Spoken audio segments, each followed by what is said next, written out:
I used to think silence was peace. Now I know it's just exhaustion wearing a polite mask. Sarah Wilson lived in Cleveland, working as an accountant while carrying the full weight of her household. Her husband, Mark, hadn't worked in 3 years. Every job that came his way was beneath him. That's the phrase he used, like he was still the man he'd been, still standing tall on old victories. But his pride had teeth, and it bit the hand that tried to feed it. Jake, their son, stopped waiting for him a long time ago. Picked up weekend jobs, mowing lawns, washing cars, selling sneakers online. Independence born out of disappointment. Lily, the daughter, was quieter. She clung to Sarah, whispering secrets that used to belong to her father but now only found her mother's tired ears. I was there for dinner sometimes. A friend of the family, at first. The quiet at that table always struck me. It wasn't the comfortable kind, but the fragile kind, the kind that cracks when someone exhales too loudly. Mark would sit at the head, his voice low and cutting. This pasta again. Or maybe if Jake focused on real work, he'd earn something decent. Sarah would nod. Always nod. The children's eyes stayed on their plates. And I, fool that I was, kept believing that people could be saved if you simply cared enough. The house felt like a clock that had stopped ticking, but no one wanted to admit it. Every night, Sarah came home from the office later, her shoulders heavier, her smile thinner. I saw her once through the kitchen window, just standing there, hand on the sink, staring into nothing. I think that was the first moment I realized she was breaking, and no one inside that house even noticed. I married Sarah a year after the silence in her house learned my name. I told myself I could be ballast, weight that steadies a listing hull. I told myself that love, if shouldered properly, becomes structure. I told myself a lot of things men say when they want to be useful and are ready to bleed for the privilege. I became the stepfather they did not ask for. I signed my name onto the small, invisible contracts that keep a family from collapsing. The spare key under the clay frog by the porch. The Saturday shuttle to Lily's rehearsals because the bus route skips the east side after 5. The transfer that patches Jake's shortfall when the lawn jobs dry up in October. No speeches. No flags. Just the work of staying. Mark stayed too, though not in the way a father stays. He stayed like weather, hovering pressure, cold front moving in and moving on, never responsible for the wreckage it left behind. He texted only to judge. He called only to compare. He made sure his shadow was always in the room before I walked in. Beneath me, he'd said about the jobs. Beneath him were our bills. Beneath him was Sarah's spine. Beneath him, I learned, were all of us. I did not try to replace him. That's what cowards do in stories, swap names on the doorframe and pretend history is soft. I only tried to fill the gaps, the tire going bald on Lily's hand-me-down, the cracked phone Jake swore he didn't drop, the midnight ride when Sarah's mother's chest tightened like a fist. I drove. I paid. I fixed. I waited. Sometimes waiting is dignity. Sometimes it is surrender. Dinners became rehearsals for verdicts no one dared deliver. Sarah cooked and apologized. Lily ate fast and fled. Jake sat like a witness who had already decided not to testify. Mark's voice lived inside the house, piping through small vents. That pasta again, real work pays, your mother coddles you, he's not your father. I kept my answers small. Yes, I'll take the trash. Yes, I can cover the copay. Yes, I'll be there at 6. I did not ask for gratitude. I asked for a lane. I asked for air. It was a Tuesday when the quiet snapped. Cleveland in March has a way of making the world look pre-autumn, bare, honest, unpainted. I came home early with groceries and the kind of tired that makes a man steady his hands before he lifts the bags. The kitchen smelled like canned tomatoes and resignation. Sarah was at the stove, hair pinned back, jaw set. Lily hovered with a notebook, graphite smear on the side of her finger. Jake scrolled, thumbs quick, jabbing at whatever conversation replaced ours. Hey, I said, setting the bags down. My voice surprised me. Too careful. Hi, Sarah managed, not looking up. Her shoulders were already apologizing for whatever would follow. I tried to talk about anything else. The lake thawing. The neighbor's oak finally giving up the limb that had threatened the roof since December. The sale on rice at the little market where the cashier knows Sarah's late shifts because she always buys coffee at midnight. They listened the way the sea listens to the moon. When I reached for the cabinet where we keep the plates, Jake spoke. Not loud. Not angry. Just surgical. Don't put Dad's plate there. The sentence hung between us like a bare bulb. I didn't move my hand. Mark's not coming, Sarah said, too quickly. Jake shrugged. He might. Lily looked at me, then at the floor. I could feel her wanting to erase the line her brother had drawn across the tile. I wanted to erase it, too. I wanted to be bigger than glass and gravity. Set the table for 4, I said. For 5, Jake answered, eyes still on his phone. Jake, Sarah warned. What? He finally looked up. He said he might stop by. I'm just making room for our family. Our family. The words did not bleed. They calcified. In the quiet that followed, the house tilted 1 degree I will never forget. I didn't throw anything. I didn't shout. I did the opposite of what Mark would have done. I set down the plate. I leaned my palms on the counter. I listened to the rattling inside my chest until it sounded like resolve.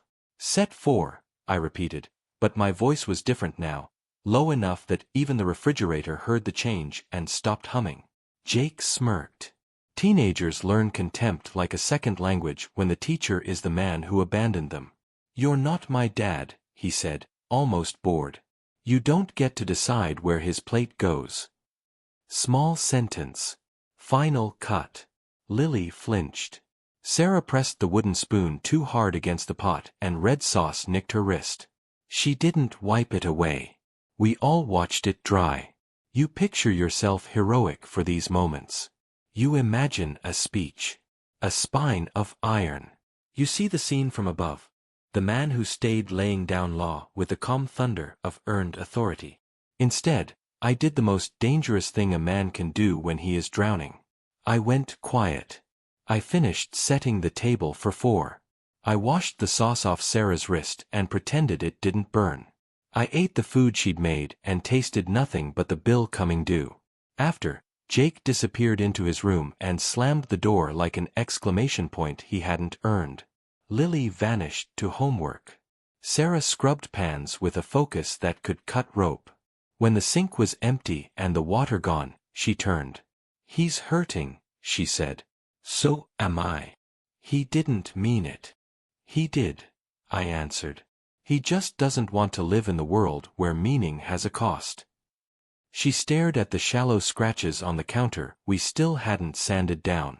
What do you want me to do? You cannot ask a man that while he's swallowing his pride for the 10th year in a row.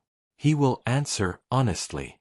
Honesty has a way of detonating what diplomacy keeps on life support. I want you to say I'm in this house, I said. Not as furniture. Not as the donor registry. As the man who keeps it upright.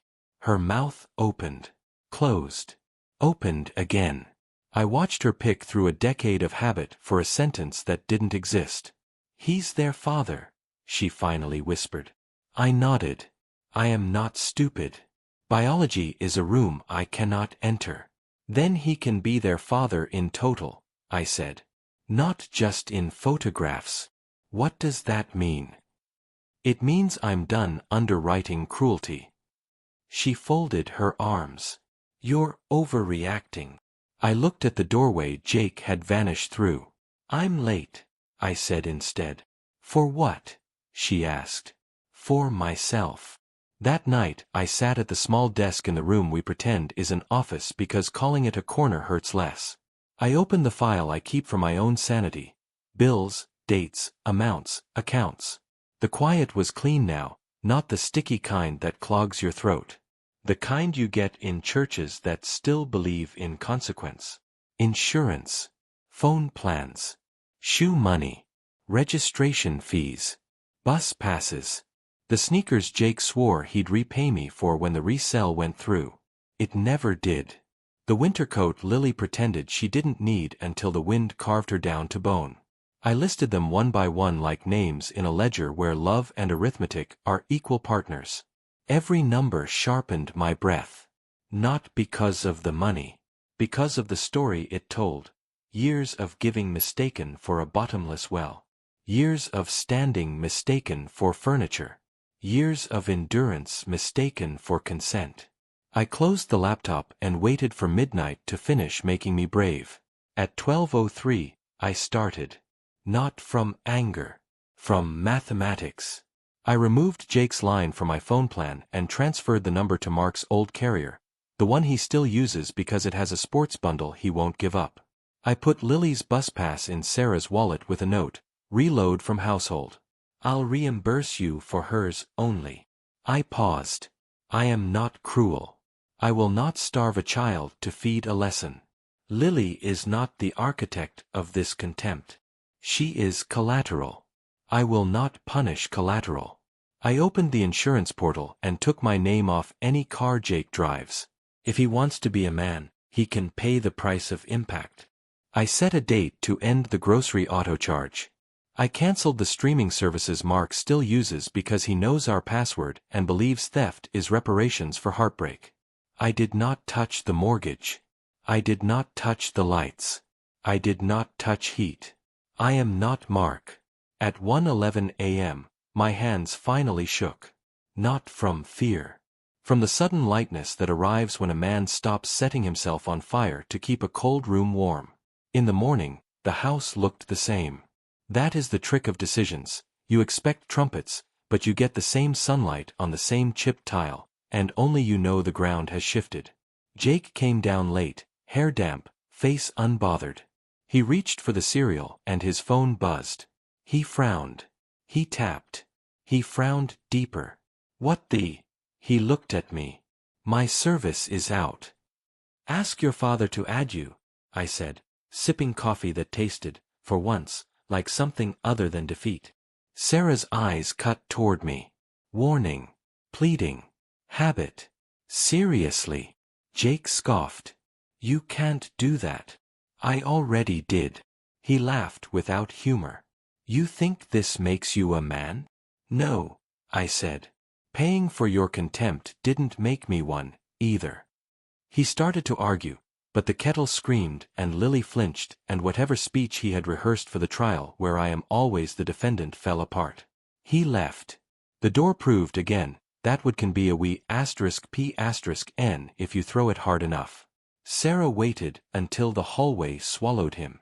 You're escalating. I'm ending, I said.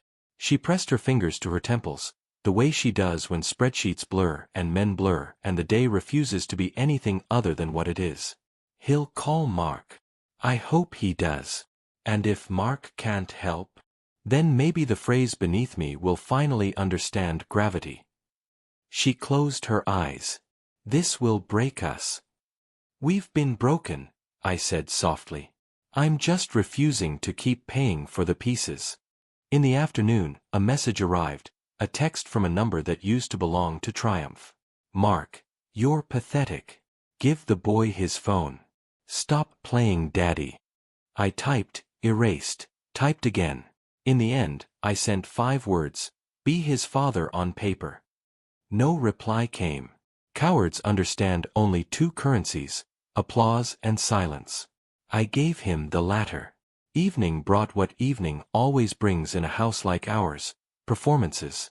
Jake slammed cabinets looking for a plate that would agree he'd been wronged. Lily finished her homework quickly and asked if I could still drive her on Saturday because the bus was late last time and the instructor started on time and she hates being the reason the room turns. Yes, I said. I will always say yes to her. Lily is the smallest proof that gentleness does not disqualify a person from survival. We ate in almost peace. The kind that aches but does not bleed. When the forks went quiet, Sarah finally asked the question the day had been building toward. What happens now? Now. I withdraw. Not love. Support without respect. I will not fund the knife that keeps finding my ribs. I will not buy another insult. I looked at her and told the truth. Now, I said, we find out whether this family wants a man who stays, or just a man who pays. The morning after I cut the lines, Cleveland looked honest again. Gray, cold, wind chewing at the edges of every window. Sarah brewed coffee without speaking. Jake hadn't come home the night before. Lily's shoes were by the door, still wet from her early bus. I sat at the table with the kind of calm that only follows catastrophe, the stillness after a building collapses. At 8:07, the phone rang. Unknown number. I didn't answer. Then a text, "You ruined everything, you selfish bastard." Mark never changed his punctuation, even his insults sounded half asleep. I deleted it, finished my coffee, and drove to work. But work wasn't work anymore. Numbers lost their mercy when I saw how many of them had been spent trying to buy a family. Every receipt in that office drawer was a confession. Every debit, a prayer unanswered. By noon, Sarah called. "He's fine," she said. Her voice was too calm, which meant it wasn't. "He stayed at his father's." "Good," I said. She waited for more. I gave her silence instead. Silence weighs more when it's full of the words someone else is too afraid to say. When I got home, the air had a new texture. Sour, metallic, charged.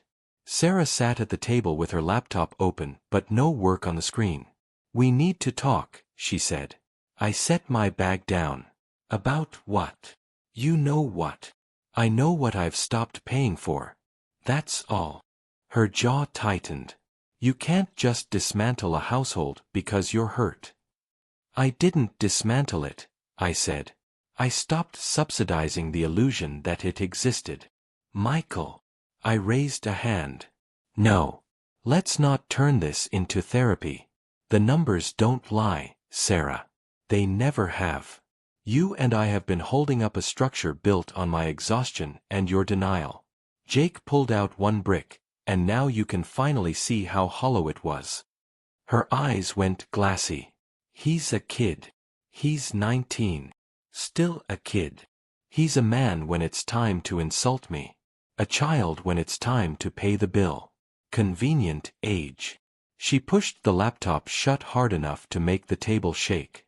"You think this makes you strong, cutting him off like that? It makes you cruel." I almost laughed. "You keep mistaking boundaries for cruelty. Maybe that's why you let Mark stay a ghost that still runs the house." That hit her. She looked away. The silence that followed was not empty. It was crowded with every apology she never gave and every expectation I'd stopped meeting. When the front door opened later, I knew from the rhythm of the footsteps that it was Jake. The heavy, angry kind, each one looking for a fight. "Where's my phone?" he demanded. "You canceled my line. I can't even text anyone." "I didn't cancel it," I said. "I moved it to your father's plan." He blinked, uncomprehending. "You what?" "Your father's. The man whose name you defend every time I pay for your food. You can't just." "I already did." He stared at me, searching for the weak seam in my resolve. When he didn't find it, he turned to Sarah. "You're okay with this?" She hesitated, that fatal pause that tells a child which parent bleeds easier. "Jake, please, sit down. We can." "No," his voice cracked. "He doesn't get to do this. He's not my." The rest of the sentence hung there, unfinished but understood. I stood. "Say it again," I told him. He looked at me then. Really looked, and for a moment I saw the boy he used to be, small and frightened behind the bravado. "You're not my dad." There it was. Full sentence this time. A bullet finally fired instead of chambered. I nodded once. "And now, finally, the budget agrees with you." He swore, loud and clumsy, and stormed down the hall. A door slammed. The picture frames trembled. Sarah pressed her hands over her face. "You're going to lose him," she whispered. "I never had him." She didn't argue. She just sat there, breathing in the ruins. That night, the rain returned, Cleveland's apology for existing. I listened to it hit the windows while the house practiced its new silence. Lily tiptoed around, sensing the fault lines. She hugged me before bed and whispered, "I'm sorry about Jake." I hugged her back. "You don't owe me sorry." When she went upstairs, I poured a drink, the first in months. The bourbon smelled like old resolve. I stared at the bills still sitting on the counter. Groceries, utilities, tuition, insurance. Each line a chain link. I circled every expense tied to them and wrote one word beside it, end. By morning, I felt lighter, not happy, not free, just measurable again. At 10, Jake's father called. I knew it was him before I answered. The silence on the line had his arrogance all over it. "You really transferred his phone?" Mark asked. "And insurance," I said. "And gas card. And the rest soon." "You're out of your mind." "No," I said. "I'm finally in it." "You think you can just dump everything on me?" I smiled, though he couldn't see it. "I'm not dumping anything. I'm returning your property." He laughed, that low, dismissive sound men use when they can't afford to show fear. "You're pathetic. Trying to make yourself feel important." "Important," I repeated. "No. Accountable." "You're welcome." He cursed, said something about lawyers, and hung up. Cowards always end calls first. When I went downstairs, Sarah was packing lunches like nothing had happened. The kitchen smelled of toast and tension. "Mark called," she said flatly. "I know. He said you're trying to ruin him." "I'm just reminding him what ruin costs." She turned, her face hard. "You're ruining us." "No, Sarah. I'm letting you see that us only existed as long as my card was accepted." "Stop talking like this." "Like what?" "Like you're above everyone." "I'm not above. I'm beneath. Always beneath. That's why the weight finally feels familiar." Her eyes glistened, but she didn't cry. She was too tired for tears. They require hope. That evening, Jake didn't come home again. He was staying with Mark now, which meant couch cushions, take-out boxes, and the kind of freedom that rots fast. For 3 days, the house felt wrong, quiet in a different key. The absence of his footsteps sounded almost merciful. But on the 4th night, Sarah's phone buzzed. She looked at the screen, froze, then handed it to me. "Emergency tuition hold. Payment overdue. Enrollment subject to cancellation."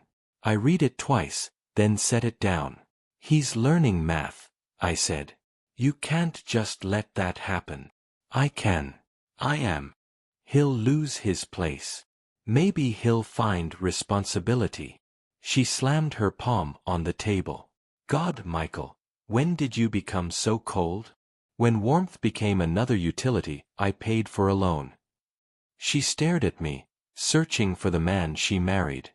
I think she realized he'd been gone longer than she admitted. Later that night, Jake showed up. The rain had followed him. His jacket was soaked, his eyes raw. "Dad says he can't cover it," he said. "They're saying I'll be dropped from classes Monday." I nodded. "Then maybe it's time to get a job." He blinked, shocked. "I have one. Something that pays rent, not pocket change." "You're unbelievable," he said. "I'm your son." The word stumbled out before he could stop it. "Say that again," I said quietly.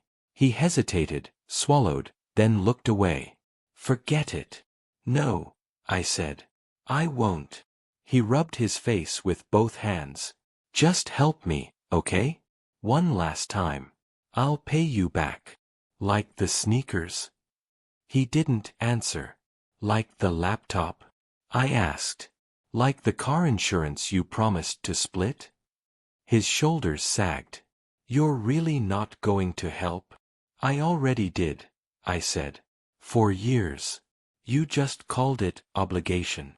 He laughed, short, wet, miserable. "You're punishing me for being honest." No, I said. I'm rewarding you with independence. He left again, slamming the door hard enough to rattle the picture of the four of us taken last Christmas. I didn't stop it from falling. The glass cracked across our faces like a fault line finally visible. 2 days later, Sarah came home late, carrying the weight of his failures like groceries. She dropped her purse on the table. He's moving back in, she said. No, I said. Yes. He has nowhere else to go. He has a father. He has a mother, she snapped. Then he can live with one of you. She stepped closer. You're done being part of this family? I was never invited, I said. The silence that followed felt final. That night, I didn't sleep. I sat by the window and watched the streetlights blink through the rain. Each one flickered like a slow apology from a city that didn't care who stayed warm inside its houses. Somewhere between midnight and dawn, I realized something brutal. I wasn't angry at Jake anymore. Or even at Sarah. I was angry at myself, for believing that endurance equals love, that contribution equals belonging.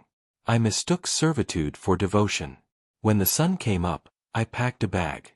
Just clothes, documents, nothing sentimental. The house smelled like stale coffee and surrender. I left a note on the counter. 8 words, if respect is optional, so is my presence.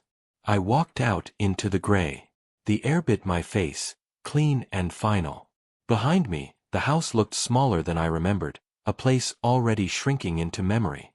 For once, I didn't look back. Because love isn't what keeps a family alive. Accountability does. And sometimes, the only way to be seen is to disappear.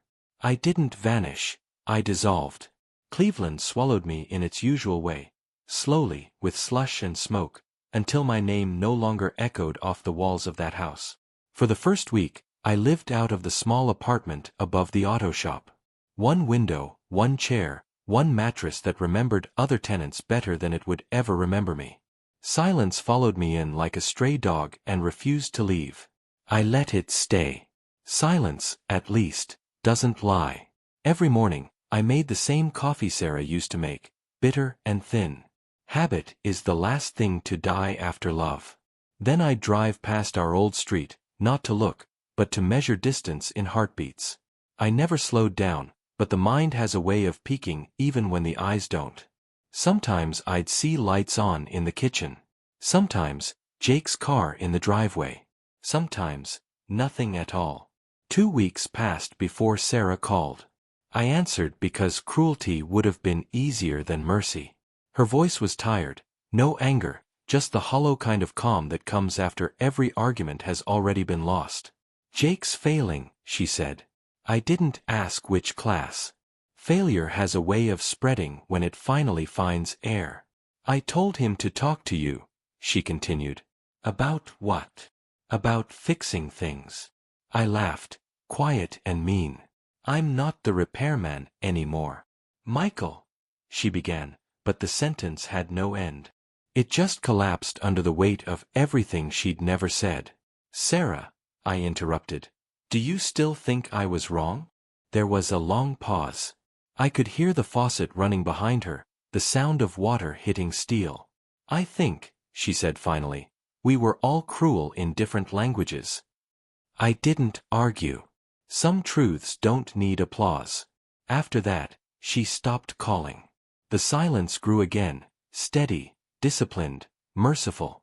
Jake didn't reach out either, though I saw his name once on a job listing at the hardware store near the freeway. The description read, part-time associate, evenings and weekends. I drove past that place every few days, pretending it was coincidence. Once, I saw him unloading boxes in the rain. He moved with the same stubborn pride that used to make me furious. For a moment, I almost pulled over. Almost. But I kept going. Respect can't be built by rescue. Lily came to see me first. She showed up on a Saturday, carrying a grocery bag full of cheap coffee and small courage. She'd grown in those weeks. Her voice had gravity now. Mom said you're living like a monk, she joked, trying to make light of the peeling paint. I smiled. Monks have better walls. She sat by the window, looking at the gray street below. Jake misses you, she said. I raised an eyebrow. Did he tell you that? She shrugged. He doesn't say it, but he acts like it. He doesn't yell anymore. He comes home tired. He asks about budgets. I almost laughed. So Consequence finally found its student. She didn't smile. He feels guilty. Good, I said before I could stop myself. She frowned. You don't mean that. I looked at her then, the honesty in her eyes, the exhaustion she'd inherited too early. No, I said. I don't. But maybe guilt is the seed of understanding. We talked for hours, about nothing and everything. When she left, she hugged me hard. Before she went down the stairs, she turned and said, He'll come around, you know. Eventually. Maybe, I said. But some people arrive only after the house has burned down. A month bled into another. Work filled the days. Nights belonged to the kind of silence that doesn't hurt anymore. I learned to cook for one. I learned that peace tastes like overcooked pasta and underpaid bills but still beats chaos. Then, one evening, there was a knock. Not tentative, confident, rehearsed. I opened the door and found Mark standing there. He looked smaller than memory allowed, less predator, more scavenger. His coat was wrinkled, his eyes nervous. You got a minute, he asked. For you, 30 seconds, I said. He tried a smile. Jake's back at school. I covered what I could. He's working too. I nodded. So the world kept turning. He rubbed his hands together. He said you taught him about responsibility. That you weren't wrong. I waited. Men like Mark always hide their request in praise. He misses you, he added. Maybe you could talk to him. Why? Because he listens now. I shook my head. Listening isn't enough. He has to understand the silence between words. Mark sighed. You're still the philosopher, huh? No, I said. Just the man who stopped paying tuition for arrogance. He smirked, the same old reflex. You always think you're teaching someone a lesson. I did, I said. Myself.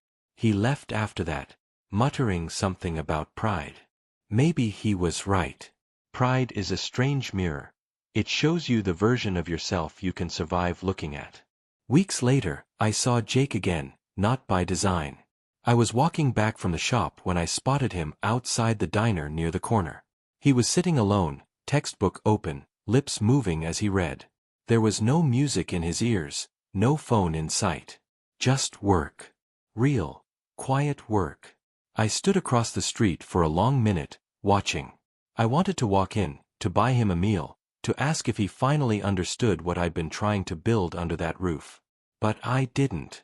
Some lessons lose their meaning when repeated. I just turned and walked away, the air cold but not cruel. One night, Sarah called again. We're selling the house, she said. I closed my eyes. About time. The kids don't want to stay. Too many memories. Of what? I asked. The dinners or the detonations?